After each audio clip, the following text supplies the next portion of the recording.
बाबा जुबानी सादा निशानी यही हवे परमाने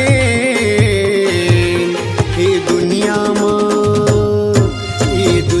माँ सुन लो संगी काही नहीं है परमाने। ए दुनिया माँ सुन लो संगी काही नहीं है परमाने। बाबा जुबानी सादा निशानी, बाबा जुबानी सादा निशानी यही हवे परमाने। ए दुनिया माँ सुन लो संगी काही नहीं है परमाने। ये दुनिया माँ सुन लो संगी काही नहीं है परमाने। लहर लहर सादा झंडा लहराए, अमर है सादा निशानी गा।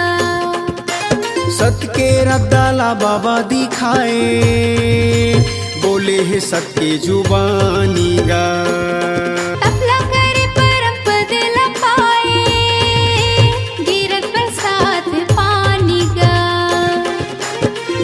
मन खेलाए के बताए, जिला जग भर मानी गा। छाता पहाड़ी जंगल झाड़ी,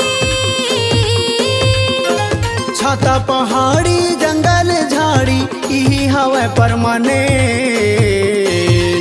ए दुनिया माँ सुन लो संगी काही नहीं है परमाने। ये दुनिया माँ सुन लो संगी काही नहीं है परमाने। 18 दिसंबर जयंती मनाए, पालो बाबा के चढ़ाएगा।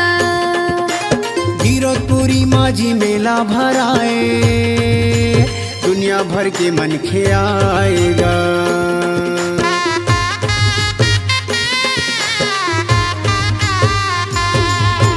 पंथी की धुन माँ बाबल रिझाए, अमृत बानी लाई गाएगा।